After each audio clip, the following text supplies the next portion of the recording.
Picture this. You're a local news reporter and you're asked to do a story on a farm. You drive out to this location, and as you arrive, you notice that the farm animals are all locked up, no food, no water, and there's marks on their body as if they've been whipped. What you are picturing is called animal abuse or cruelty. Imagine if you did not have the voice that animals don't to defend themselves. What if every time someone attacked you, there was nothing you could do but stand there and take it? The sad thing is that animals all around the world go through this thing every day.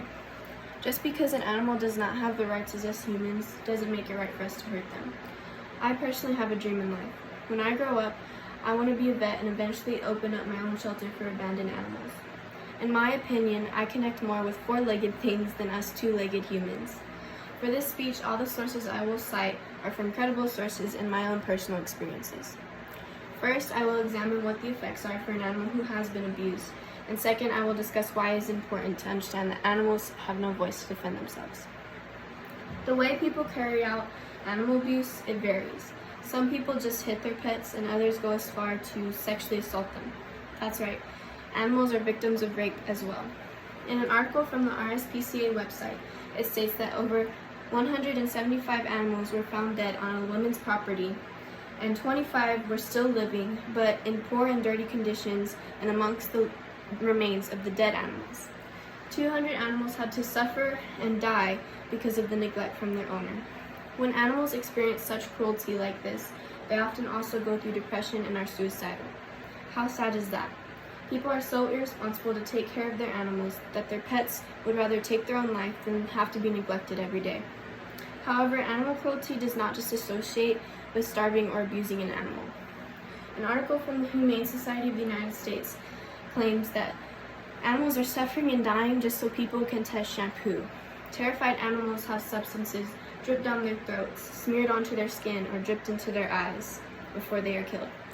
The worst part is that the animal itself is not the one to sign the contract saying that humans can do this stuff to them. Humans are. Which leads me to my next point, understanding that animals have no voice to defend themselves. When a person is sexually assaulted, go to court and press charges on their assaulter, and they have to prove that their assaulter was in the wrong, they often turn to the phrase no consent, which means that at any point the victim said no to what the assaulter was doing to them, it's considered no consent and is illegal. Animals don't have that opportunity to say no. They don't have a voice to defend themselves. So that's why we need to stand up for them. There's this neighborhood dog that me and my family put food and water out for. And the sad part is that it's become infested with fleas and ticks, and it gets bit by other dogs all the time. But what shocks me the most is that this happy dog, its owners, its real owners, are right next door to us, and they see him every day, and they don't try to say anything or take care of him. He might not look like it, but underneath that ecstatic smile is a dog who goes through the most depressing, heartbreaking things. An article on animal abuse from the organization Toughs Now claims that the Humane Society estimates that 1 million animals a year are abused or killed in episodes of domestic violence. These animals never got the chance to live their life right with the best care and the best owners, the best food, the best water. In fact, me and my family just adopted a dog who would have otherwise been euthanized. If we wouldn't have brought him home with us, he would have gotten his life stolen from him. And he's not the only animal who goes through this every day. He's just one of the lucky ones who got saved. So, I have examined what the effects are on an animal who has been abused, and I have discussed why it is important to understand that animals have no voice to defend themselves. Just because animals don't have rights as us humans doesn't mean it is right to hurt them. So, in conclusion, animals may not have the voice to stand up for themselves or the size to defend themselves, but what they do have is a heart filled with love and support for their human no matter what the human does wrong to them every day, which is truly incredible.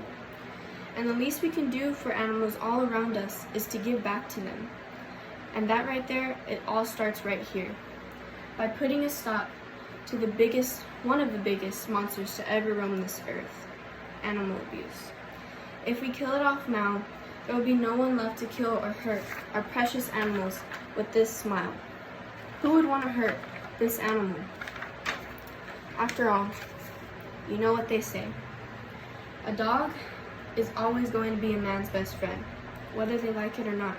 In this case, animals all around the world are our best friends, and they'll be there for us no matter what. So we need to start being there for them.